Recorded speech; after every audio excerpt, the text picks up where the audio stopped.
Hello guys, I'm about to start my new experiment. I thought I mentioned it briefly that my European night crawlers got thin and I was going to do a little experiment trying out different foods to see what fattens them up, if any.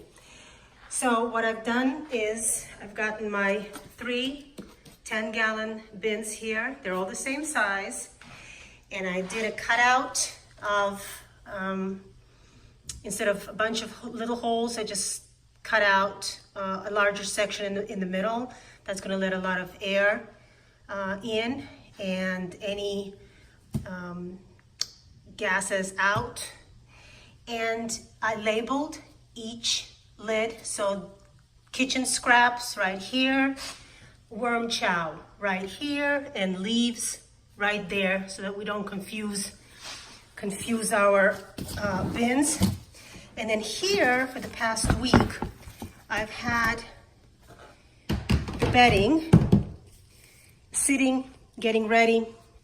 This is coconut coir, shredded cardboard and paper, some coffee grounds, pulverized eggshells, and I added this time a little bit of alfalfa meal, nice nitrogen addition to the bin, and I've just been stirring it here. Once a day I come and I aerate it out to make sure that everything is properly aerated and nothing begins to stink.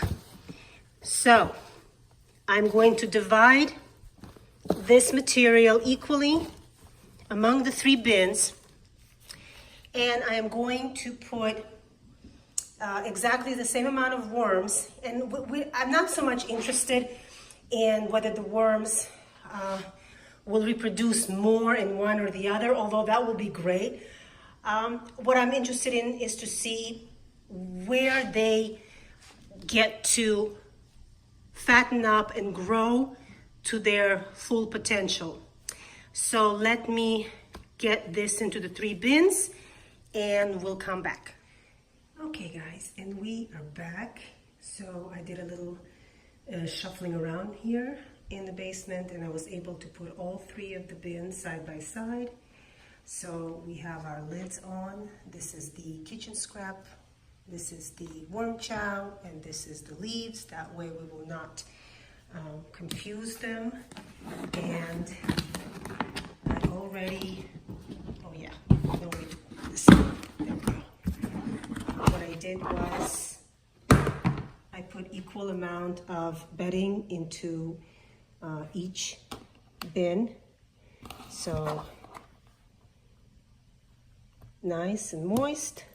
I would say there is about 2.5 to 3 inches of bedding. I think that's more than enough to begin with.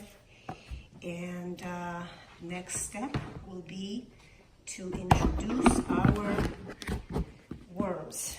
So let me count them out and we will see what that looks like. Okay, so I've got here 25 worms, and I think that will be a good start for this experiment. And I want you to sort of see what I'm talking about. These are night crawlers. Look how thin. They look more like red wigglers than night crawlers. So that's why I am hoping to try and fatten them up and hopefully get them back to the condition they were when I got them. And if I see that one food is better than another, I will incorporate that food into kitchen scraps. That way I will be feeding them balanced diet, and won't have to worry about them getting so thin.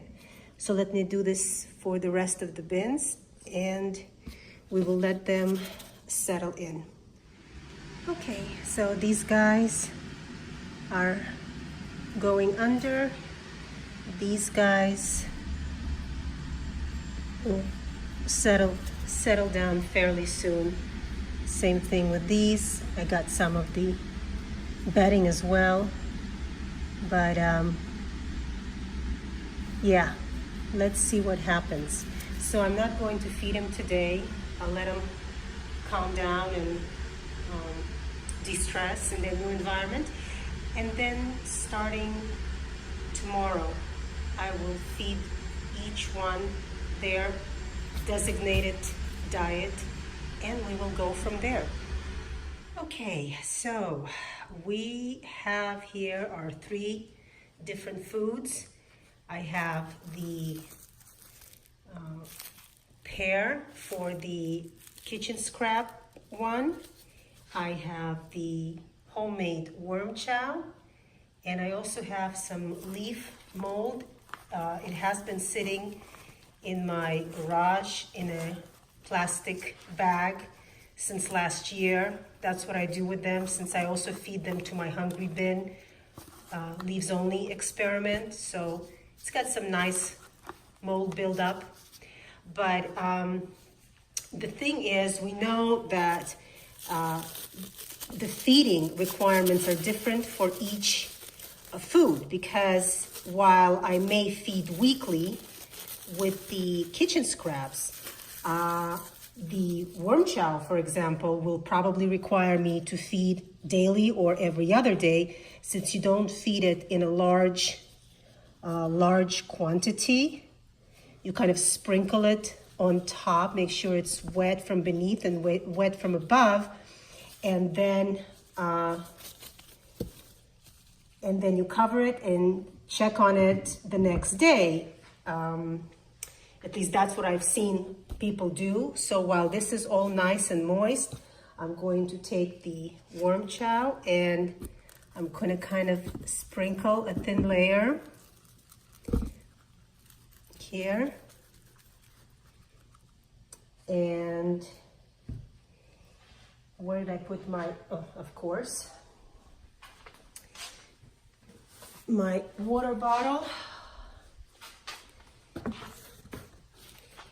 and kind of give it a little bit of a wet down. And we have to cover it because the worms will come right up underneath the paper here. And then here is where we have our, sorry to disturb you guys. This is where we have our leaves, and the leaves are probably going to be a while before they break down. So we don't have to feed this bin on a weekly basis.